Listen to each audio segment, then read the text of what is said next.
I call it the geodesic mushroom. So it's a very powerful space when it comes to meditation, when it comes to yoga. Yeah, so this is the pyramid.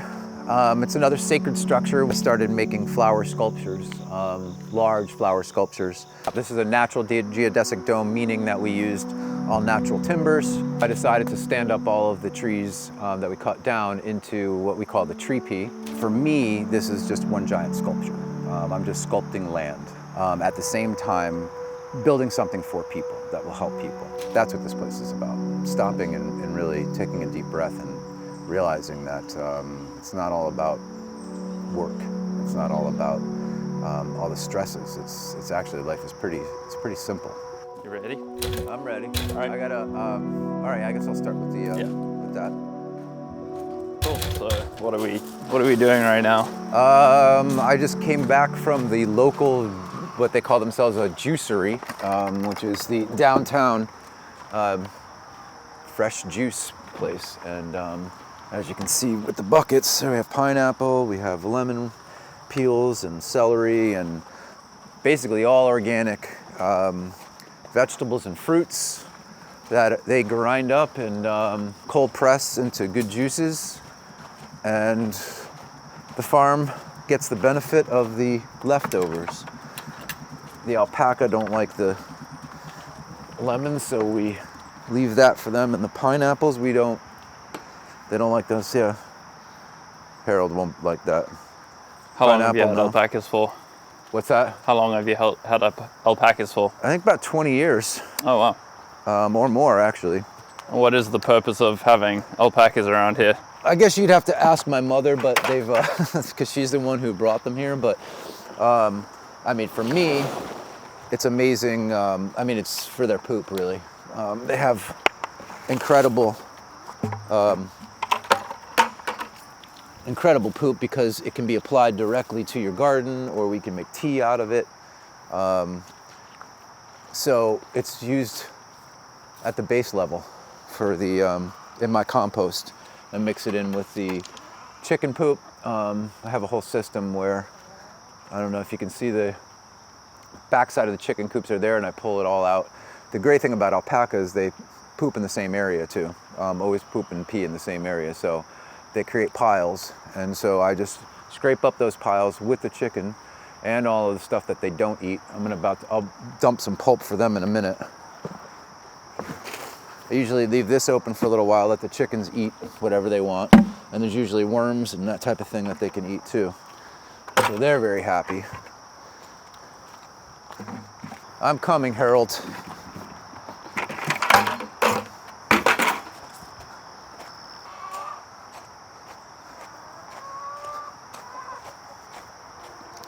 So can you tell me a little bit about how the composting works? Sure. Yeah, this is the stuff that Harold really likes, so come on, here you go. I know you were gonna like this. Yep, this is the good stuff. Yeah, okay. So this is the pulp that they like, and that's what I dump out for them. And some other greens. But like I said, the rest of it that goes into a composting pile. And the way composting works, and the reason why we cover it, is so that you want to bake it. You want to raise the temperature to a very high degree so that it kills all the bad bacteria and promotes the decay into, well, look at the other side.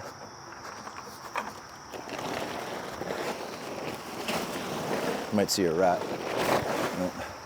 But if you look at this, this is what it turns into, which is beautiful. See the worms? And that's all ready for next year, all broken down.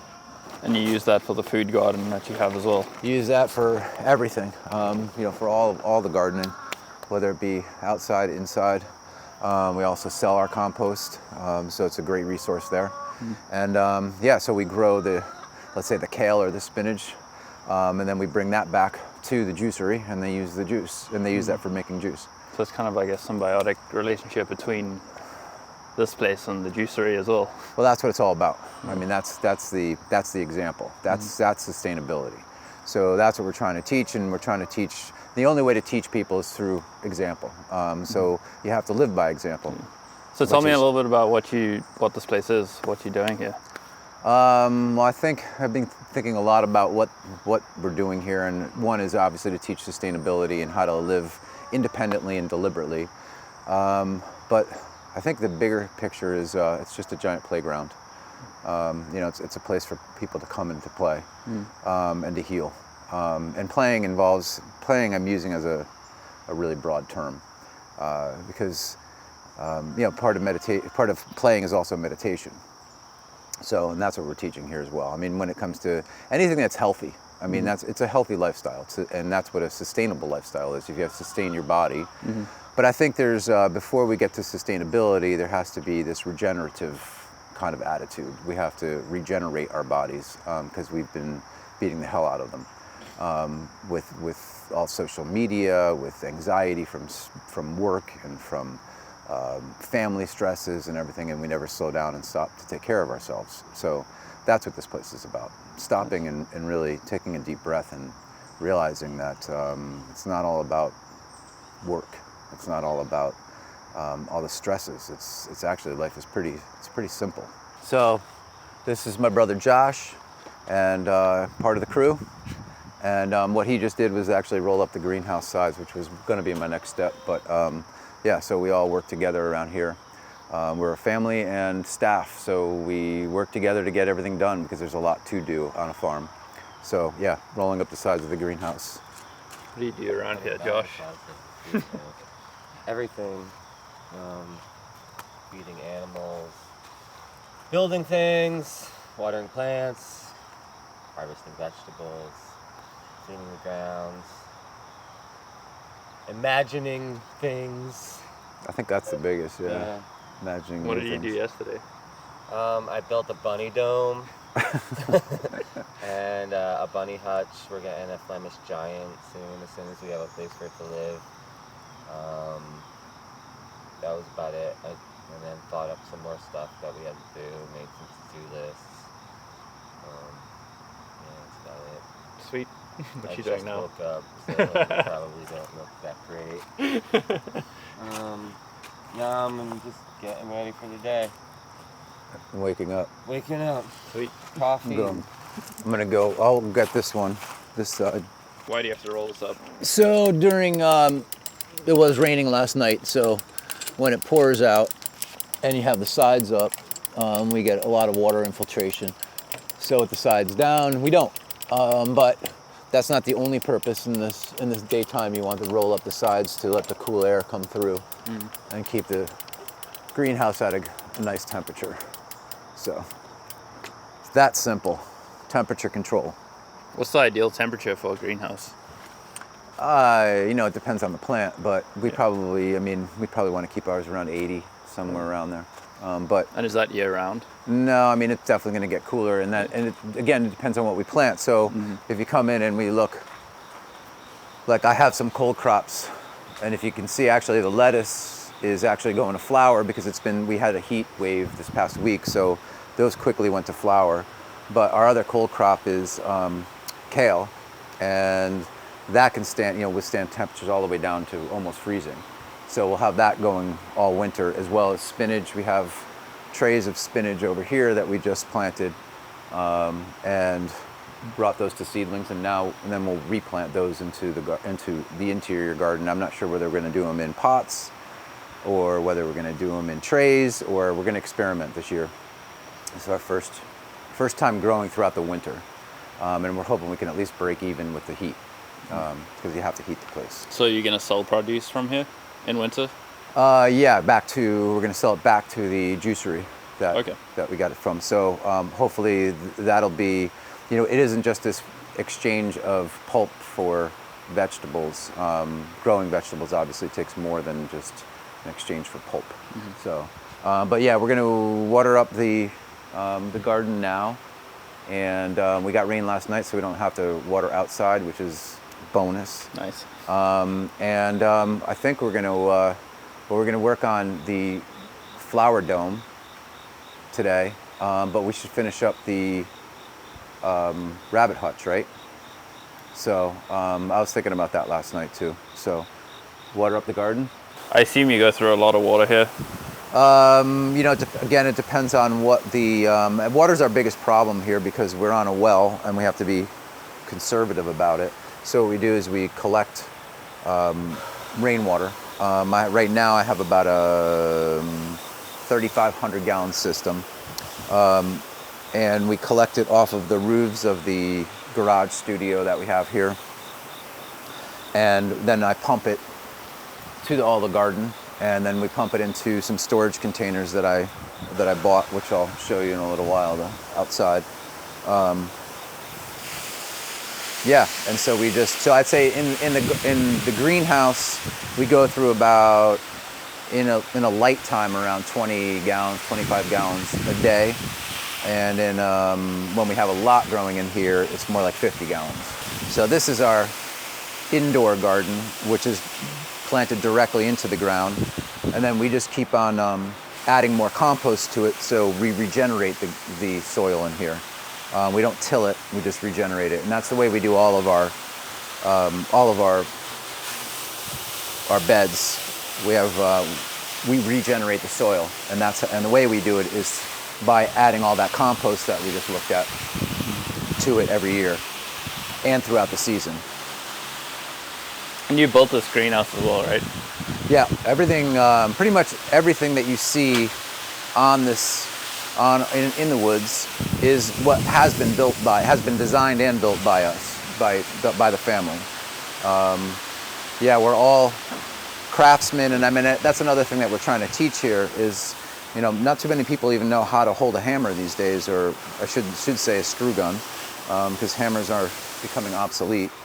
But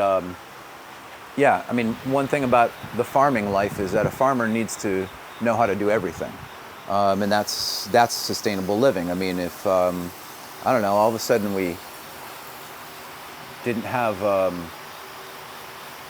food is getting more and more expensive. So if we all learn how to grow something, as simple as some tomatoes or whatever, we could barter with other people, and that's what I'm also trying to do, is create a community where we can share and each grow something that the next person needs. So we also try to do things in a different way. Like, I follow all kinds of Instagram things that are helpful, not harmful. And one of the things that I follow obviously is gardening. I'm a new farmer, so we tried carrots and beets in these felt containers to see how they do. And that's like pure compost and our soil mix in there. They seem to be doing pretty well. Yeah, I think they're doing really well. I actually just cloned our fig tree, and these are the 2 clones that came from it. So, we're just keep on expanding. That's the beauty of nature, is that it reproduces itself with a little help. It looks like these figs are almost ready to go. Yeah, they are. You can grab one and eat one. Oh, they're ripe already? Yeah, you'll see we've been eating them. Like every day. Nice. I have another one. Yeah, like this one's an awesome one.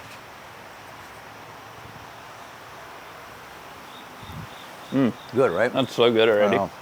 Wow. And when you can just take it from the tree, yeah, it just doesn't get any better. It's just so fresh. I have my tree every morning. Gotta make like preservatives or something out of it. I know, and that's just one tree. And this is my treat every morning, and so are those. What have you got? Cherries. These are gooseberries, right? They are gooseberries. Yeah. Call them ground cherries, gooseberries. All the good fresh harvests first thing in the morning. Yeah, it's freaking awesome. All right. Yeah, see, today it didn't even take 20 gallons because we didn't have, we didn't have that much sun yesterday. So it really varies. Black-eyed Susans. What are these used for? Looking pretty, pollination. That's really, I don't think that they have medicinal value. You'd have to ask Haley that. We have a gardener who knows their stuff, went to school. Like I said, I'm new at this, so, but I do know that when you cut flowers, you're promoting growth. It's just like a harvesting anything else when it comes to like vegetables. If you harvest them, it sends signals to the plant to produce more. So I've been trying to stay up on top of harvesting flowers and vegetables. Another task that farmers have to do pretty much every day during harvest season. And harvest season is hopefully, from the earliest to the latest date possible. So anyway, that's all I'm going to do for these today. That's fine. Flowers, I mean, some flowers are medicinal. Some flowers we just have to. Oh, this one broke. That sucks. That's typical of squirrels. So squirrels like to climb the sunflowers and eat all the seeds. So, and this is late in the season now, so the sunflowers have all like kind of toppled over. But we grow zinnias, which is a great flower, and I just actually deadheaded all of these yesterday, or a majority of them. But this would be deadheading. So you follow your flower down, and you snip it here, and here's 2 more growths, and you have a nice flower. So all of these were just deadheaded yesterday, and you can just tell that they're ready to pop again. Well, zinnias also just for pollination. Zinnias for pollination, and they're beautiful. They're nice to sell, nice to bring to people. So actually, I usually bring a bouquet to the juicery that I was talking about, and they usually have a vase sitting there. So they're nice to have around. But we also do medicinal. Yeah, there's yarrow, and then there's this is a really good one though, calendula. So calendula is another, and we make that into a salve so that you could use it for skin irritation, minor cuts, that type of thing. So we're trying to grow things that are. We also grow chamomile for tea, which is wonderful for going before you go to bed, and herbs, which we'll get to. We just started our next round of zucchini and some cabbage, although it looks like something got to the cabbage. We have carrots. How do you choose what to grow? What we like, and we like to do kinds of things that are different, which I'll show you. So we have radishes and beets, and we have string beans. We have kale in the distance. We planted more beets in here. Some peas for the trellis. All of our tomatoes. Live and learn with the tomatoes. We've had them in a line before along a fence. We tried it differently this year. I don't like the setup as much as last year. It didn't get as much sun. So again, farming is like a learning process as you go, no matter what level you're at, I think. There's a ton to, these things just keep on cranking. Mm-hmm. That's pretty much ready to go. They have a lot of sauce tomatoes. And you can these as well? Yeah, I mean, that's why I grow so many of the sauce tomatoes, is because I either can or freeze these. So do you try and so we have preserve a them. lot of the foods for winter? Exactly. I mean, it's, and tomatoes are the easiest, so that's what so we grow a lot of them. I think coming from an Italian family too, it's, we're always doing sauces.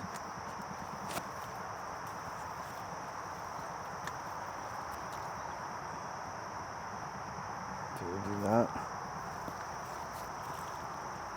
Going in.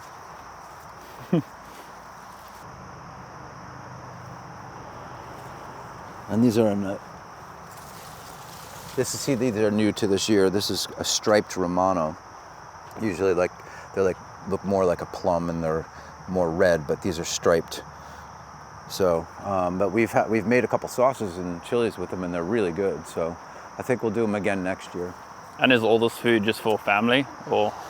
It is for right now, and I've been giving it away, but this is our first year of really having a really productive garden. I think next year we're going to open up the stand, and we'll be selling like kind of, I think like baskets of fruit and vegetables to go. So we do have an orchard as well that's on its way. But these things take time. We grow a lot because we're starting to do farm-to-table dinners too. So we like to, so anything that you're gonna, when you come to a farm-to-table dinner, you're gonna be receiving farm-fresh food. No matter what they're, I mean, we have a paella and play that's coming up where the chef takes all the farm-fresh vegetables and uses them in his paella. And then we have a Brazilian barbecue chef, and he'll come and just the day or two before, we'll come up with a menu based upon what we have and based upon what the local farms have at the time.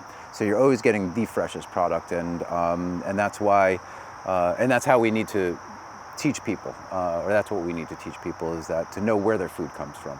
That's really important. So, and you'll notice on all of our farm-to-table dinners, our menus come, not only tell you what you're eating, but they tell you what farm it came from. Why is it important for people to know where their food's coming from? Well, it's same thing as reading ingredients. When you go to the grocery store, don't you want to know what's in your food? Don't you know what it's being preserved with? Or so when you're going to a farm, how do they farm? Do they farm we use organic methods. We don't use any what they call salt fertilizers. In other words, food that's created by companies.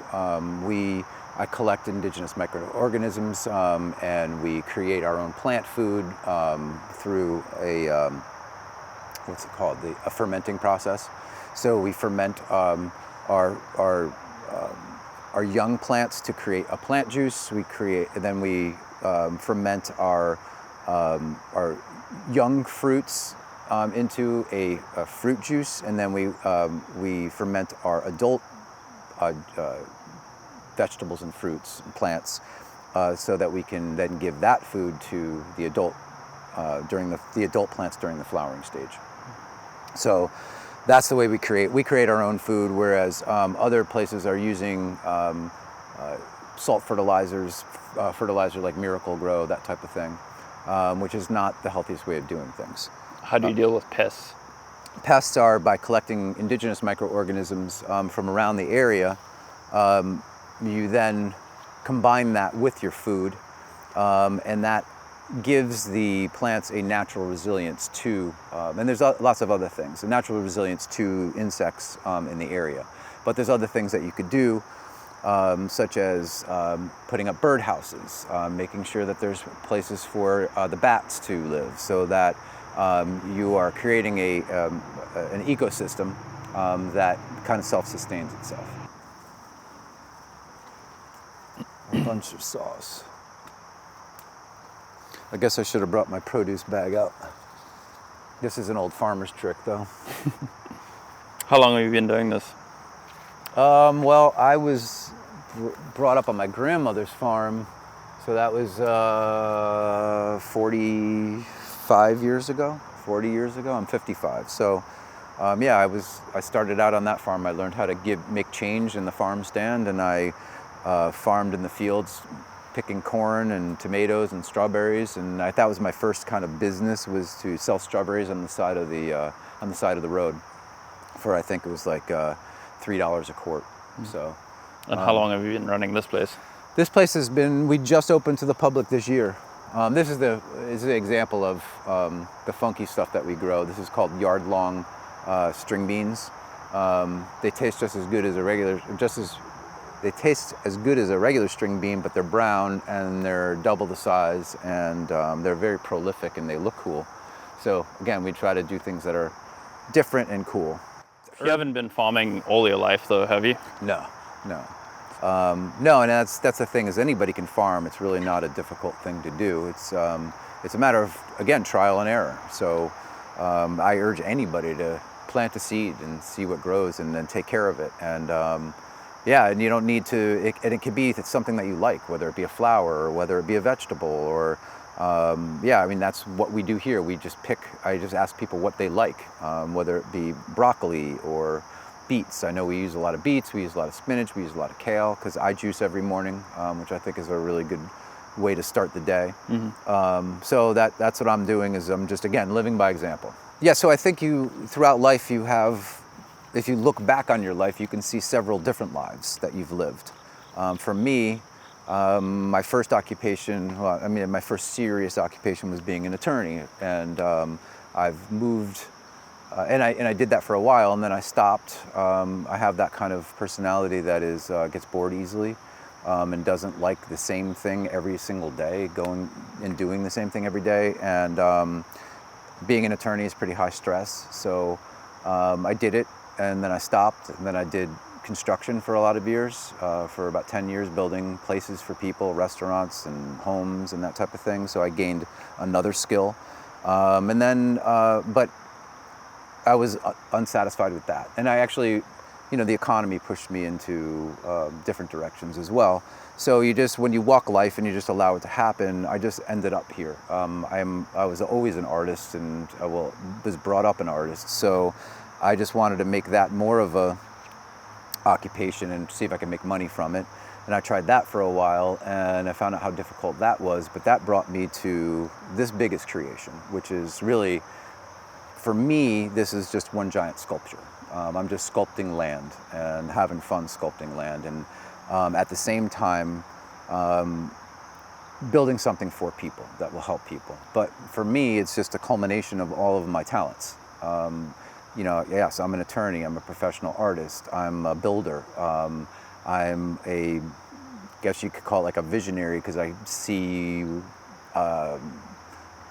grander things, and then I just take action and see how it happens, and how, and let it unfold. And I think first and foremost, though, I'm the artist of my own life, and I know that. And I think that's what I'm trying to teach, is that we are 100% in charge of our life. We can do whatever we want with it, and so why not have fun? And that's what this is. It's just, I do what I love to do. And you can do what you love to do, and it will provide for you. If somebody wants to do this with their life, obviously buying land is an issue, especially something like this where it's right outside of New York City. Most people don't have access to land like this, so how would they even start doing something like this if they wanted to? I think the first thing is just to first come donate your time, or just come and visit, and go to your local farm and see what you like. But then, you can grow things in an apartment. I think I just read an article of this guy outside, who lives in Chicago, and he has a tractor trailer, and he grows like a ton of different vegetables in it. So if there's a will, there's a way. Yeah, you just imagine it. You can have this property too. Anybody can do whatever they want to do. I just don't, everything is possible in this life, everything. So just because you don't have this property doesn't mean that you can't. You can. There's always a way. Is just imagine it, and then take steps toward it. So obviously we have the greenhouse, and then we have the 2 collection balls that I got from New Jersey. There used to be oil tanks. But we cleaned them out, and now they're fun storage tanks, water storage tanks. So our campsite area, we call it the campsite area, even though we don't have camping yet. We try to keep it as natural as possible. This was the very first thing that we put in, was a platform. And then we did a geodesic dome on top. This is a natural geodesic dome, meaning that we used all natural timbers. And I came up with a unique way of joining them all with just ordinary hardware. It's just a bunch of eye hooks bolted into the struts and then connected with one bolt. So really simple structure. They're very, this was built within hours. And this is where our farm to table dinners take place. We have 2 family style tables that'll hold 30 people comfortably. I have leftover flowers from when we were here. This was used for a camp, or no, I shouldn't say a camp, but a after school program. And so this was left as one of the things they built, which is about to fall. Looks like a Jenga tower that they were making. It's a Jenga tower that they were making. So it's still standing, and we'll leave it for now until the next farm to table. But one of the things that we did was we try to, again, we're living sustainably, and we're trying to reuse our resources that we have. So we had when we took down the trees for the greenhouse, we had quite a bit of firewood, So I decided to stand up all of the trees that we cut down into what we call the tree. And this is just another space created with natural materials. And just by defining points and using natural resources, we have a nice space to hang out in. So this is great for groups. I created a hanging swing. That's a communal hanging swing. So everybody not only sits and converses together, but they also share movement together. So it's another deeper connection. So this is a great spot for meetings. I've had several client interviews here. I've had several interviews with the staff that wants to work here, and it's just a great space just to hang out in. Right next to this space, we have a kids playground, so that if families wanted to bring their children, they could actually enjoy a farm-to-table dinner and have their kids play. So at the center of our campsite, we have a campfire. It's a mess right now and ready for the next one. But this is the center of it, and we have stadium seating made by stumps that were, again, from a tree that we had cut down, or actually a tree that had fallen. And then our last little space is more of an intimate space, call it the Twigloo. And I just created a steel rebar structure, and then it became a group activity, very kind of a meditative activity for the family and friends to come and just take sticks from around the area and build it up. And every year we have to add more as it rots, but it's a ever-evolving sculptural space. It's lit lit in the evenings, so you can enjoy it at night when the fire's going and escape to a little private space, or you can mingle with everybody else. So, well, I was brought up on this land, and actually the path that I'm walking on was the very first path that was here, and it was created by me with this little tiny tractor. But what's amazing is that, having grown up here, is that I had farmland all around me for many years, and slowly it just transitioned into buildings, office buildings and apartments and et cetera. So we have about 12 and a half acres here, and we made a commitment to ourselves really, and to the property, that we would keep it this way. So, but that's a pretty hefty price tag to just keep raw land, especially in the middle of Connecticut, when we're, an hour and a half outside of New York City, and we just have buildings and commercial spaces all around us. So we needed to make it work for us. So I just talked to the property and asked it what it had in mind for the public, and how we could share this beauty and this serene and quiet space in such a, we have a little bubble here in Connecticut. So how could we preserve that, but at the same time share it? And what we came up with is keeping everything the way it is, and then sculpting it in such a way naturally that we're preserving and we're not hurting the environment. So we could create a space, or we create spaces such as a giant nest, which is a bunch of sticks that people will stop and will collect on hikes. It's one of our rewilding hiking processes that we use. So we'll take a group out on a hike, and we'll stop and we'll say, everybody collect sticks, and everybody will collect sticks, and we'll put them into a circle, into a giant nest. And that whole process itself, even though it seems really simple, it is very simple. It pulls you out of your normal everyday life, and what you do is you focus on the activity that you're doing. And when it's something as simple as that and you're touching nature, it brings you and connects you to nature. So that's one of the processes, and what it does is it turns into a natural structure, which then deteriorates into nothing and regrows into something. Again, going back to that process of taking pulp from the juicery and bringing kale back to them. Just because we live in nature doesn't mean that we can't affect nature, as long as we don't do it adversely. So we are artists, so we create sculptures. And well, how do you put a sculpture in nature and not hurt it? So what we've done is place it gently. So I'm going to show you the pyramid that we have for, in the process. It's going to be an overnight stay place, or a place during the day that you could just come and sit and be alone and be in nature. So, but I'll show you that even though it's a space that is not in symmetry with nature, but stands out from nature, we still have it floating on the ground. We have it touching the ground and not, we don't dig foundations. Yeah, so this is the pyramid. It's another sacred structure. I've been trying to use, well, not that I've been trying, I've been told or been summoned to use sacred structures, and I think there's a reason for it. One is that it's a sacred structure, it's based on sacred geometry, and I think that's what I'm trying to, or that's what we as a family are trying to show, is that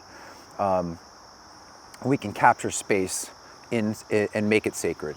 And because we make it sacred, it makes it even more powerful. The geometric dome I've created so that we could do meditations, and which focuses all that energy. This pyramid, another sacred structure based upon sacred geometry, is a way to go into self. So it sits floating in nature, because again, we don't dig foundations, we just sat it on top of this piece of ledge. And it's a small structure, but it's big enough to fit a couple people or just yourself.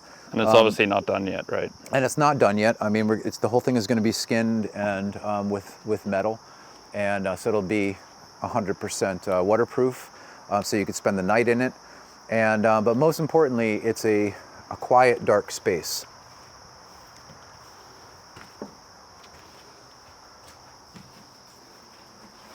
So it allows you to experience self, because you can close yourself up in this nice, quiet, beautiful place, or you could open it up to nature and be with nature. But either way, you're spending time with self, which is the most important thing that we're trying to show here.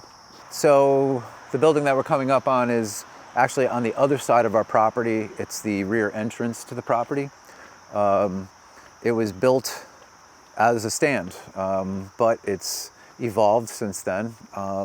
It is still what we call the wood stand, but because we're all artists, it's an outlet for our artwork to be sold, as well as produce next year, as well as flowers and other medicinal herbs. So again, still under construction. We don't have this open completely, but this will be what we call the wood stand. We're going to have online access as well as physical access. It's small and very simple right now, but again, it's filled with our art, and you know, we have craftsmen that make furniture. We have our gardener who does natural insect repellent. We're going to have honey. We have honeycomb from the natural area. We're going to have all herbs, medicinal herbs. That's the thing I'm most excited about, is to have medicinal herbs, because I think that that's an important part of healing. Mm-hmm. And yeah, and it's something that we're really missing in society. We have all this Western medicine, which kind of covers up symptoms, but we don't have the natural herbs and remedies that have been in existence for forever, and but have been covered up by the pharmaceutical companies to so that they can promote their agenda. And you're going to sell food from here as well? We are. We're going to have produce when it's in. So I think you know, next year is going to be really telling as far as how much produce we're going to, because we're definitely going to be expanding the garden. And now that we have, well, we didn't meet him actually, but we'll meet Joseph, my other brother, and he's a farmer. He's a professional farmer and came from Maine. So he came down here to take over the farming portion of it. That'll free up my time to do more of the directing of things. Can you tell me about this flower here?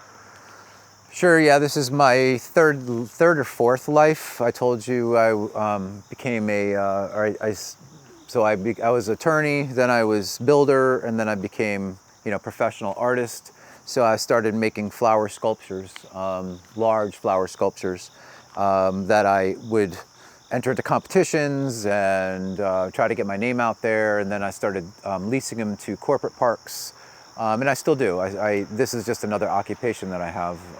So I have these large sculptures that you can purchase from here, or you can rent, or you can have a custom one made. So it's, again, the woods is a culmination of all of my vocations and talents, as well as all of my family's vocations and talents. My mother is a doctor of wisdom studies. She has her master's in art therapy. She has her master's in liberal arts, and she gives out workshops gives workshops to corporate companies, or to corporations, and to groups of people on how to access inner wisdom. So, again, the woods is just this culmination of my family's talents and talent, not just in art, but to help people. The great thing about our property too is that we are at the heart of public property in Milford.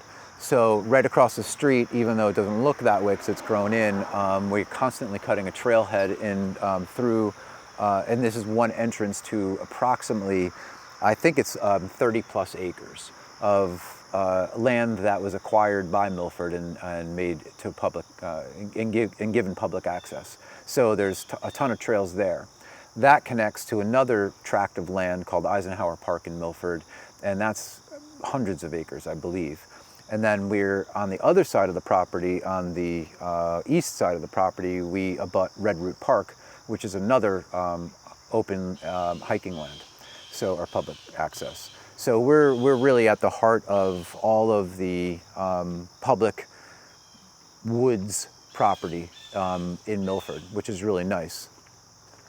Because, again, we teach people to be in nature, so we are at the heart of it, and we have access to hundreds of acres and miles of trails. How does the community feel about what you're doing here? How does the town feel about what you're doing here? We have yet to see. We have yet to see how the city of Milford is.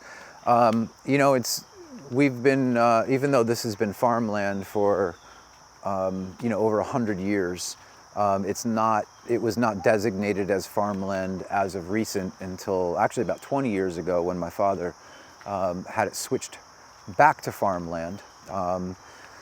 And that was even a trying process. So we have the minimum amount of farmland here, which is 4 acres. And then we have another 7.5 of open land, which is fine.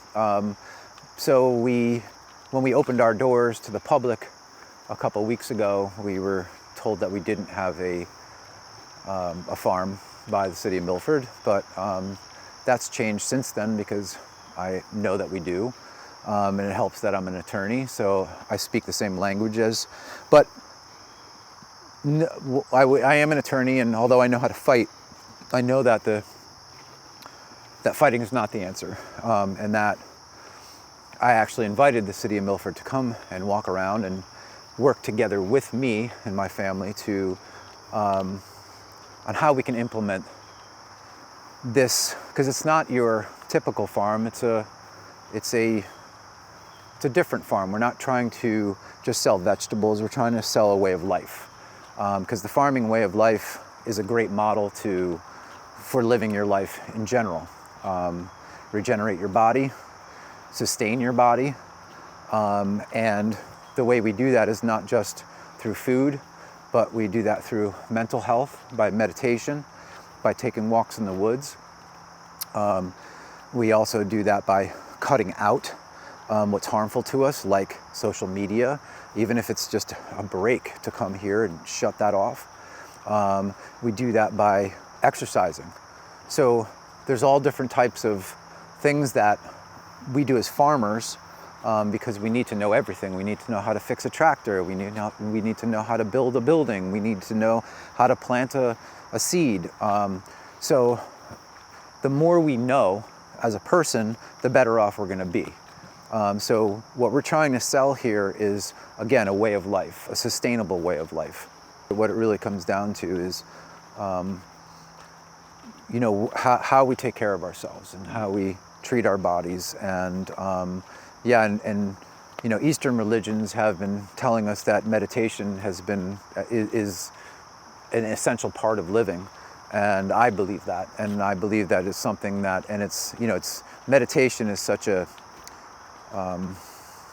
I don't know really how people perceive meditation these days. I think it's becoming more accepted, but what people don't understand is what really meditation is. And that's another thing that we teach here, or that I teach here, is that it's not about stopping the monkey mind from going. Yes, it is ultimately, but that you don't have to, it's not something that you have to sit down and really concentrate on losing that monkey mind. There are so many different ways to meditate, and every single one of them is good for you.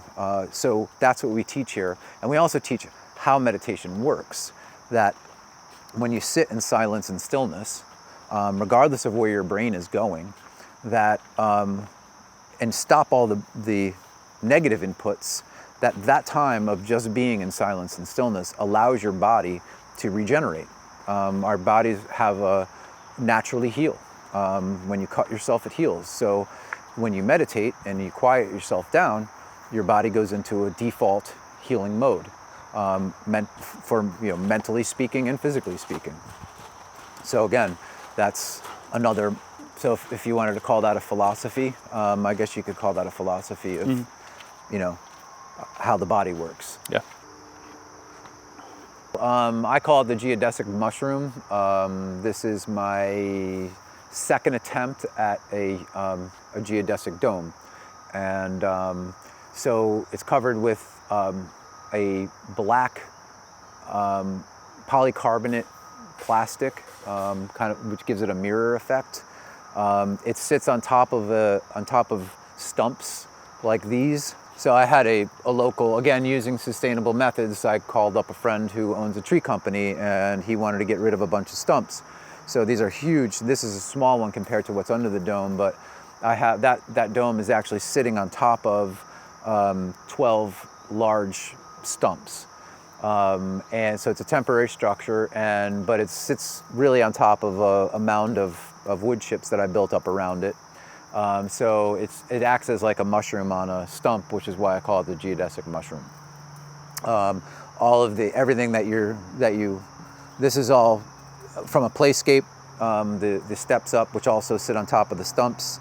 So we're trying to use materials, even though this is all new material, we're trying to use whatever we have around it. I needed one really nice clean structure that for like an office in the central building for the farm. So, and this is a programmable space, and I'll show you how. So this is the interior, and again, programmable space. Right, the last thing it was a meditation, a healing, actually sound healing meditation. And so we set up all the cushions on the ground, tell people to bring yoga mats and pillows, and they can be in the space, relax, and be drowned in sound and vibration, because this structure is specifically meant to focus energy. The Sanskrit term of bindu, which is point, happens to be here in the center of the geodesic dome, where everything changes. The sound, your feeling, just being in this space. So it directs, this structure directs everything to the center, but that also permeates throughout the rest of the structure, so that everybody's getting the same amount of energy throughout the space. So it's a very powerful space when it comes to meditation, when it comes to yoga, or just simply being and conversing. And it opens up to nature, both up and down. This would be a great Airbnb as well. Yeah. Is that something that you want to do on the property at some point? Is rent out spaces to stay in? Yeah, I mean, we have all of the, what you see beyond these windows is the rest of the 7 acres of property. So what we plan on doing is expanding into that with similar structures to the pyramid, tree forts that you can spend the night in, that you can hang out in during the day. Yeah, it's not going to be our main, the main crux of this place, but it will be programmable space, and part of it will be spent. There will be times where people will be able to spend the night. And this is mostly, what the woods provides is space. That's truly what we do here. So it's space for not just the individual, but also the practitioner. If you are a Reiki artist, if you are a meditation teacher, a yoga teacher, anybody who works with energy or health, this is a space for you. Come and teach here. And that's what we're offering is really space here. And it's a very easily programmable space. So like I said, I created space below this geodesic dome. So you flip up the rug, you pop open a trap door, and this turns into, from a meditation space, turns into a place to give art classes. So again, we have the space, and it's all transformable into your needs. Our newest addition was a gift. It's a giant Flemish rabbit. And so, as with everything around here, it seems we just make geodesic domes to enclose spaces because they're actually really, really easy. And we actually built this yesterday inside a few hours. So again, I used my thought-up process of using normal hardware to get some rough-sawn lumber. We got some rough-sawn lumber from a nearby lumber mill, and literally within a couple hours we had another geodesic dome, which we intend on fencing around the bottom, and then we have a movable rabbit hutch inside. We have yet to skin it, but we're about to skin that today. And we made it, the hutch will have wheels, and this is such a light structure that with 3 people we can lift it up and move it around. So the rabbit will always have fresh grass to eat, and it's just another way of regenerative farming, because we can move our spaces with our animals in it and have them have new and fresh things to eat, but then they poop all over the property, and that creates natural fertilizer and promotes growth. Somebody that's been inspired by watching this, what can they do to get started being a part of something like this, or doing it themselves? I'd say the first thing that you need to do is start with yourself. I mean, that's what we're trying to show here. I mean, everything that was created here and created in my life came from first reflecting upon where I came from, what my skills are, what I can do to use those skills to promote health and community. So if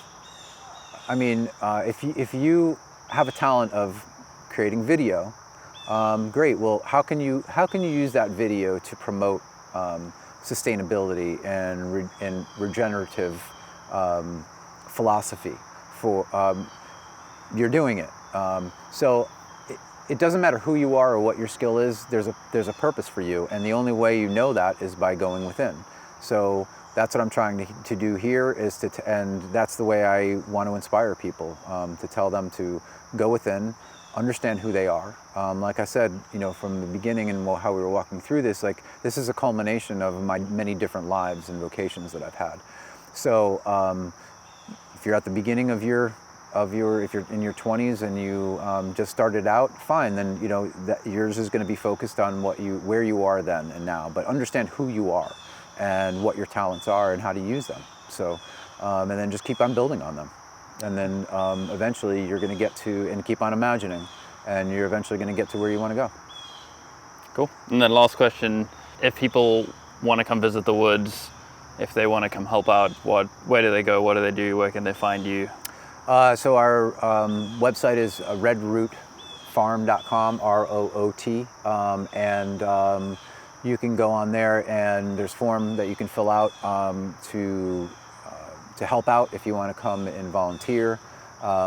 We have tons of volunteers. It's amazing how many people really want to help out a farm. And if you want to rent space, if you're a practitioner, again, there's forms on there. Just give us an email. We're happy to. We're new, and we're still learning. The spaces are available for everyone, but it's not just for the individual. So it's for groups of people. So if you're a company that really is looking for some new inspiration and seeking wisdom, then come and take one of our workshops. If you're an individual that wants to know how to go within, like I was just talking about, come to one of our meditation classes. The classes are on there, sign up, and we're an easy train ride in from the city. Yeah,